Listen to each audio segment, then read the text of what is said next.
Je suis Clotilde Dussoulier et vous écoutez l'épisode 232 de Change ma vie, la clarté.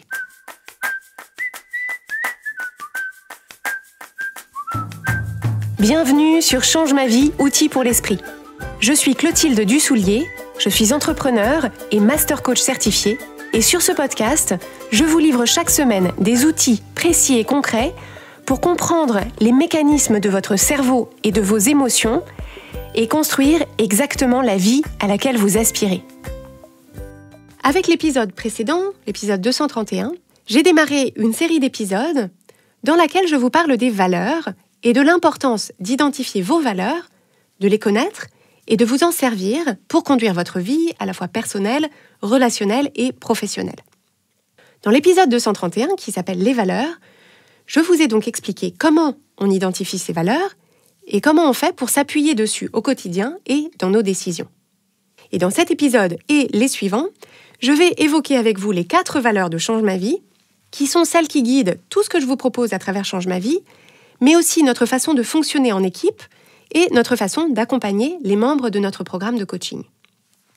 Ce que je me propose de vous apporter à travers ces épisodes, c'est une illustration concrète avec des exemples de ce à quoi ça ressemble pour moi et pour nous d'investir nos valeurs, de les faire vivre, de les mettre à profit, pour que vous puissiez faire de même avec les vôtres. Parce qu'effectivement, cette réflexion sur les valeurs, ça reste trop souvent théorique, et on peut avoir du mal à faire le lien entre nos valeurs, par exemple, de transmission, de légèreté et de bien-être, et concrètement, comment est-ce que ça va nous aider dans la vraie vie, le dimanche pendant un repas de famille, quand on tombe en panne au bord de l'autoroute ou quand on prépare un examen de certification.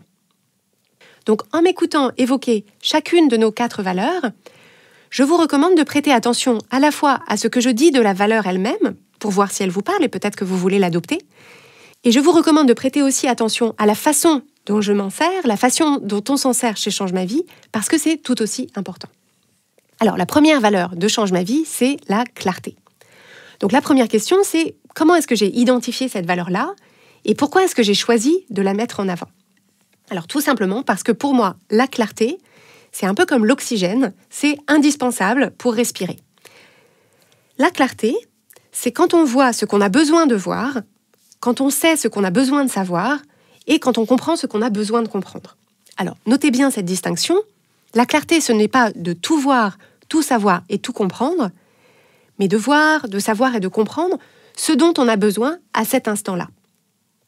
Alors, pourquoi est-ce que la clarté, c'est important ? C'est parce que la clarté, c'est une source de confiance et de sérénité.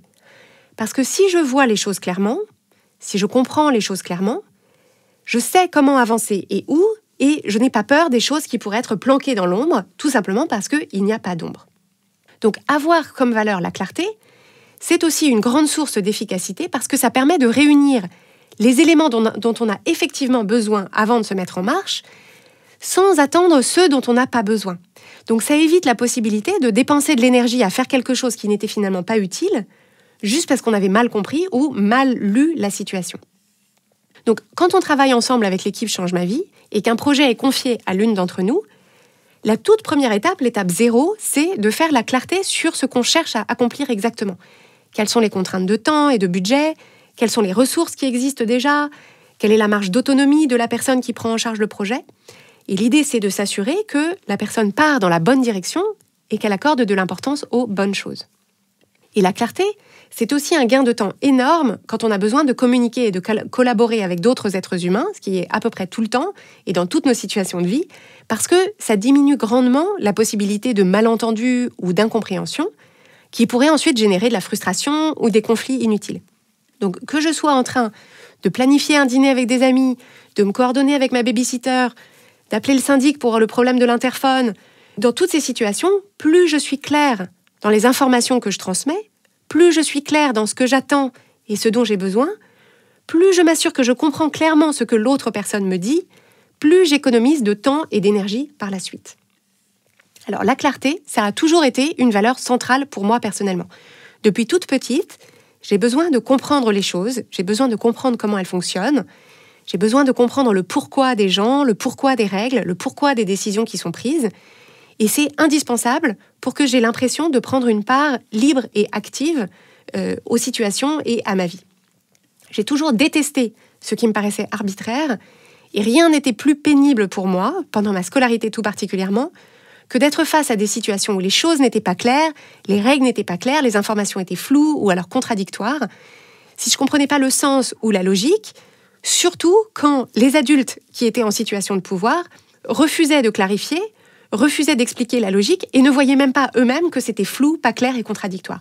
Rien que d'y penser, ça me hérisse encore des décennies plus tard. Et je pense d'ailleurs que c'est une des raisons majeures pour lesquelles j'ai créé ma propre entreprise sur cette valeur de clarté. C'est parce que créer ma propre entreprise et faire de cette valeur clarté une des valeurs centrales, ça me donne toute liberté pour construire un univers dans lequel la clarté, c'est la norme, c'est le standard.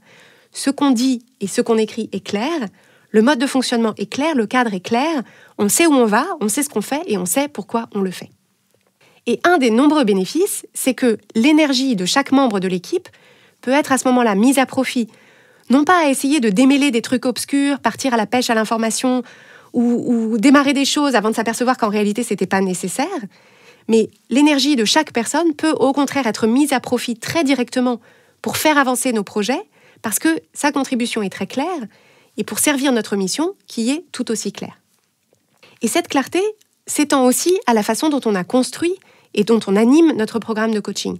C'est très important pour nous que chaque minute que vous investissez dans la démarche de coaching soit fructueuse, et donc notre objectif, c'est que votre parcours soit le plus clair possible, que le mode de fonctionnement soit le plus clair possible, que ce qu'on transmet soit le plus clair possible, pour qu'il n'y ait plus qu'à appliquer, intégrer et vous sentir avancer.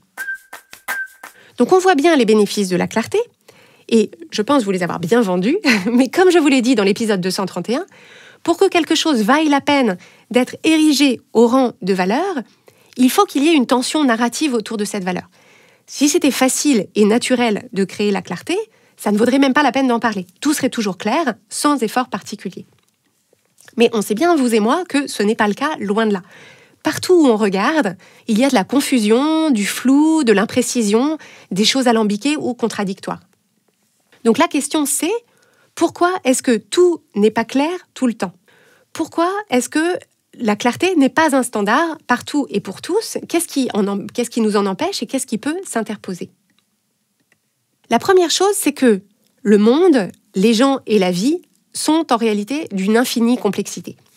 Quel que soit le sujet, la situation ou le projet auquel on s'intéresse, en réalité, quand on regarde précisément, c'est toujours plein de nuances. Il y a toujours plein de possibilités. Les choses sont rarement toutes noires ou toutes blanches. C'est très rare qu'on puisse faire le tour de façon exhaustive des tenants et des aboutissants. Et comme le futur est par définition incertain, si on essaye en plus d'intégrer un élément de prévision, ça rajoute de la complexité. On part dans toutes sortes d'arborescences, de tangentes, d'hypothèses.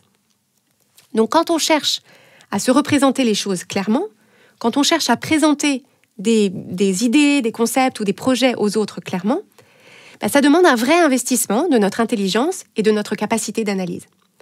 Et c'est vrai que par défaut, notre cerveau renacle un peu parce que son job, c'est de préserver notre énergie.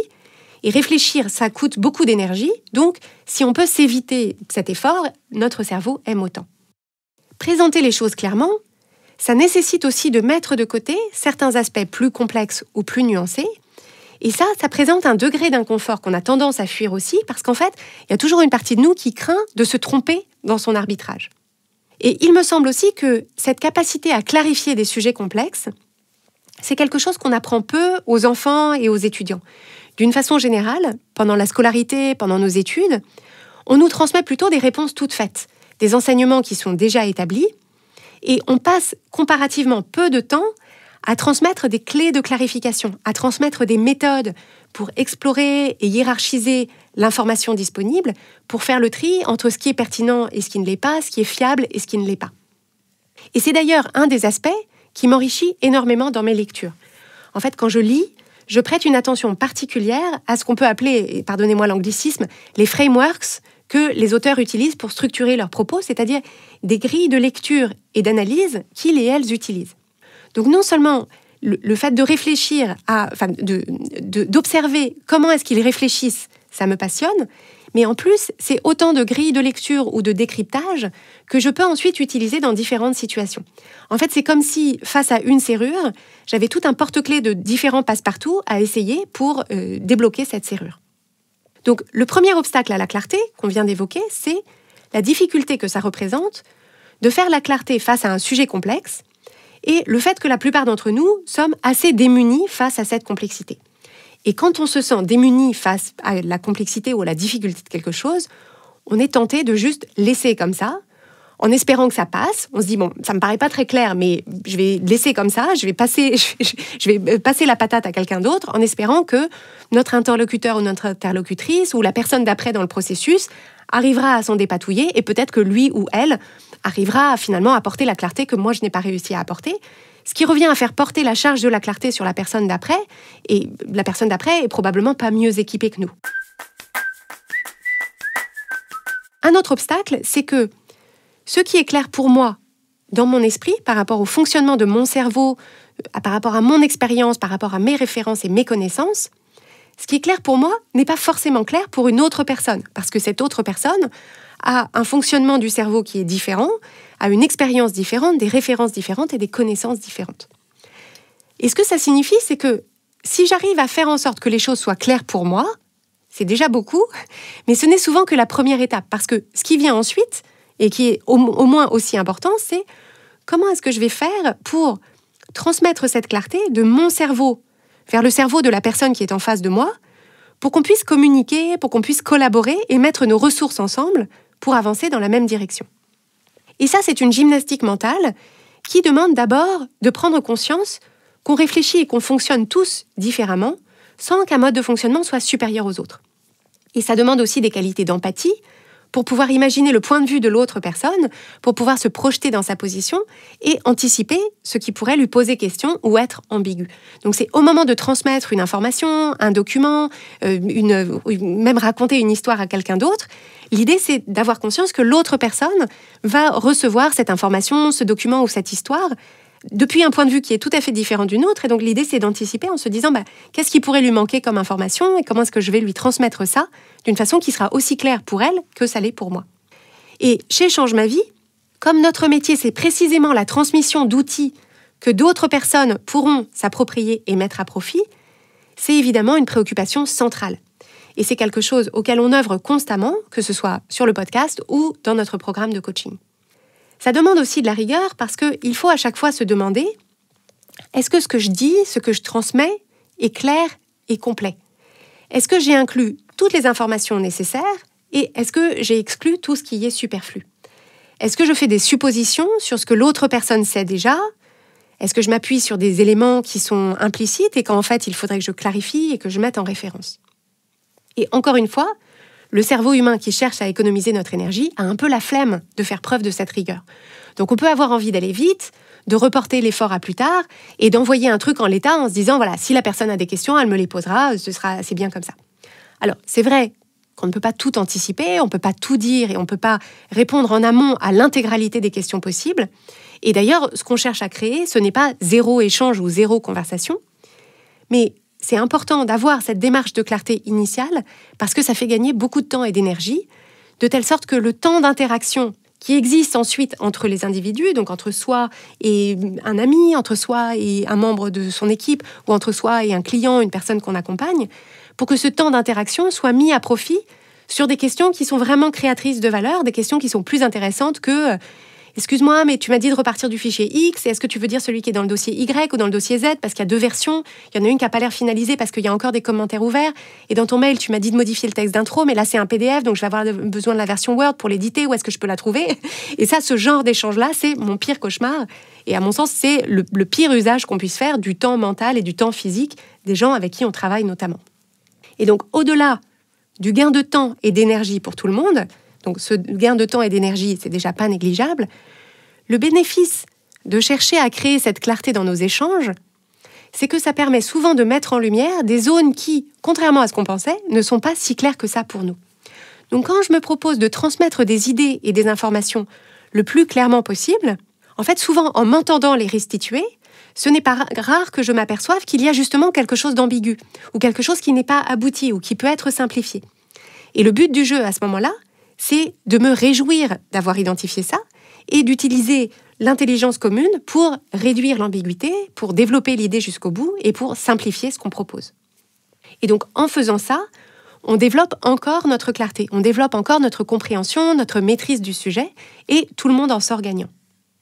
Il y a d'ailleurs une citation que j'aime beaucoup et que vous avez peut-être déjà entendue, qui dit « Enseigner, c'est apprendre 2 fois ». Alors, j'avais déjà entendu cette citation et donc j'ai cherché en préparant cet épisode. C'est un monsieur qui s'appelle Joseph Joubert, qui était un essayiste du XVIIIe siècle, qui a écrit ça. Et ce qui est intéressant, c'est qu'il a écrit ça au XVIIIe siècle et les neurosciences ont démontré bien plus tard ce que lui avait constaté empiriquement et ce que nous tous, on a constaté empiriquement, c'est qu'effectivement, pour ancrer durablement les connaissances qu'on est en train d'acquérir, il n'y a rien de tel que de les transmettre, de les enseigner, et donc de les enseigner avec le plus de clarté possible à quelqu'un d'autre. Et donc c'est pour toutes ces raisons que je tiens tellement à cette valeur de clarté qui est essentielle dans ma façon de fonctionner à titre personnel et dans la façon de fonctionner de Change ma vie. Donc c'était à l'occasion de la présentation de cette valeur, je voulais vous présenter de quelle façon est-ce qu'on incarne cette valeur dans notre fonctionnement. Et la semaine prochaine, on va se retrouver pour un nouvel épisode de cette série dans lequel on abordera la 2e valeur de Change ma vie qui est la responsabilité.